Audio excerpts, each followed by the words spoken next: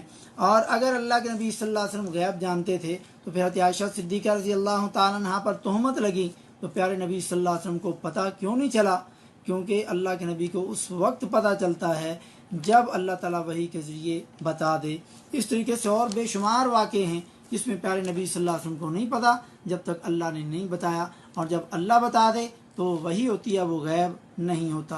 15واں point آیت number 190 میں اولاد میں بھی لوگ شرک کرتے ہیں کہ جب حمل ہو تو صحیح سلامت بچے کی دعائیں مانگتے ہیں، جب اللہ صحیح سلامت اولاد دے دے تو دونوں اللہ کا شریک قرار دینے لگ جاتے ہیں، بلکہ لوگوں نے تو نام بھی شرکیہ رکھنے شروع کر دیے، جیسے عبد المصطفیٰ، مصطفیٰ کا بندہ، یعنی مصطفیٰ حضرت محمد مصطفیٰ صلی اللہ علیہ وسلم کی طرف نسبت، اور عبد النبی، نبی کا بندہ، جبکہ عبداللہ اور عبد الرحمن ہونا چاہیے تھا، اللہ کا بندہ، رحمان کا بندہ۔ امام بخش کہ امام نے بخشا ہے، پیراں دتا کہ پیر نے عطا کیا ہے، نظر حسین یہ حسین کی نظر ہے، فقیر حسین یہ حسین کا فقیر ہے، نظر علی یہ حضرت علی کی نظر ہے، والعیاذ باللہ، یعنی شرکیہ نام رکھتے ہیں لوگ۔ تو یہ 190 آیت کو پڑھ کر کے اپنی اصلاح کریں۔ 16واں پوائنٹ آیت نمبر 194 میں اللہ کو چھوڑ کر جن کو پکارتے ہو وہ بھی تمہارے جیسے تمہاری طرح کے ہی بندے ہیں، سو تم ان کو پکارو، پھر ان کو چاہیے کہ تمہاری بات مان لیں اور تمہاری پکار سن لیں اگر تم سچے ہو۔ اہل بدعت اور مشرکین آج یہ کہتے ہیں کہ یہ بتوں والی آیتیں ہمارے اوپر پیش کرتے ہیں، ان کے لیے یہ کھلا چیلنج اور رد ہے قرآن کا کہ یہ آیتیں بتوں کی نہیں، اس آیت میں ولیوں کا، قبر والوں کا ذکر کیا گیا ہے، لیکن وہ پھر بھی نہیں مانتے۔ تو اس آیت میں اللہ تعالیٰ فرما رہا ہے تمہارے جیسے ہی بندے ہیں جن کو تم پکارتے ہو۔ یاد رہے پہلی قوموں میں صرف بت پرستی نہیں تھی، بلکہ وہ بھی قبروں کے پجاری بھی تھے، قبر پرستی بھی ان میں کے اندر تھی۔ مسلمانوں، اس سے کھلی اور واضح دلیل قرآن کیسے تمہیں لا کر کے پیش کرے جس سے تمہیں سمجھ میں آ جائے، لیکن جب اللہ نے مہر لگا دی اور تم سمجھنا نہیں چاہتے، پھر جتنی مرضی آیتیں پڑھ کے سنا دی جائیں، پھر شرک سے انسان کیسے باز آئے گا۔ 17واں پوائنٹ آیت نمبر 197 میں تم جن لوگوں کی اللہ کو چھوڑ کر کے عبادت کرتے ہو وہ تمہاری مدد کچھ بھی نہیں کر سکتے اور نہ وہ اپنی مدد کر سکتے ہیں، تو بتاؤ کپڑے اتارنے، نہانے، غسل دینے، جنازہ پڑھانے تک جو بندہ تمہارا محتاج تھا، اور قبر میں دفن کرنے کے بعد پھر قبر پکی بننے اور اوپر پتھر لگنے اور گنبد بننے تک وہ تمہارا محتاج تھا، اس کے بعد وہ تمہاری پریشانیاں دور کرنے لگ گیا۔ استغفر اللہ، یہ کیسا شیطان نے دھوکہ دیا۔ 18واں پوائنٹ آیت نمبر 204 میں جب قرآن پڑھا جائے تو اس قرآن کی طرف کان لگا دیا کرو اور خاموش رہو، امید ہے کہ تم پر رحمت نازل ہو۔ 19واں پوائنٹ سورۃ الاعراف اور سورۃ الانفال کے درمیان رابط کیا ہے، سر کیا ہے؟ انفال مال غنیمت کو کہتے ہیں، اور سورۃ الانفال کا دوسرا نام کیونکہ اس میں جنگ بدر کا ذکر ہے تو بعض مفسرین نے اس کو سورۃ بدر بھی کہا ہے۔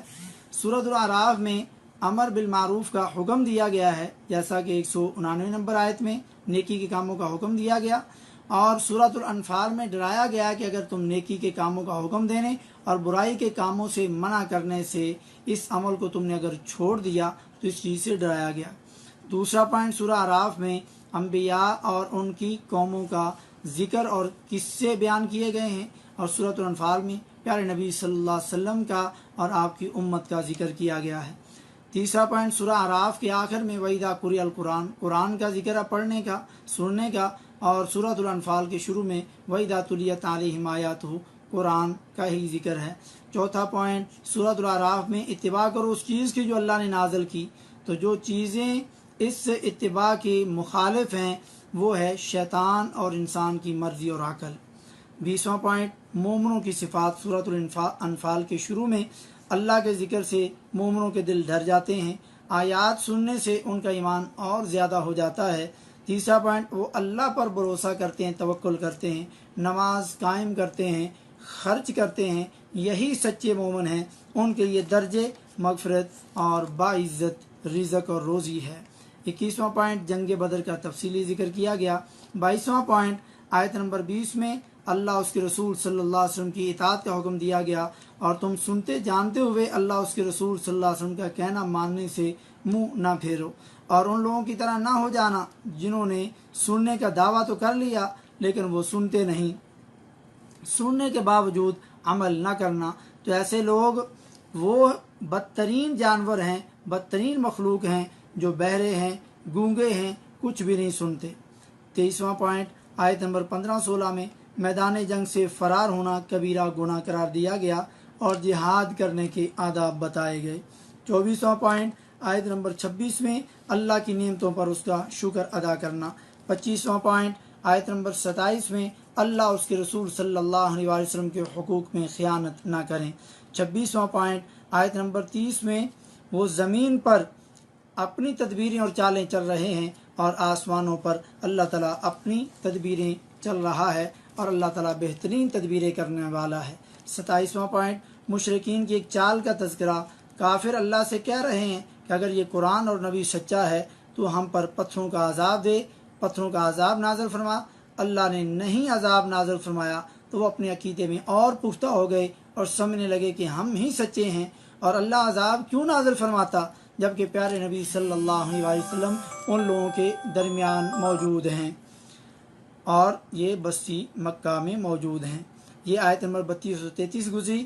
28واں پوائنٹ آیت نمبر 39 کفر کے خاتمے تک جہاد کرنے کا حکم، یہاں تک کہ کوئی فتنہ نہ رہے اور دین سب کا سب صرف ایک اللہ کے لیے ہو جائے اور دین غالب آ جائے۔ اللہ رب العزت ہمیں قرآن پاک سمجھنے کی، غور اور فکر کرنے کی توفیق نصیب فرمائے۔ وما توفیقی الا باللہ۔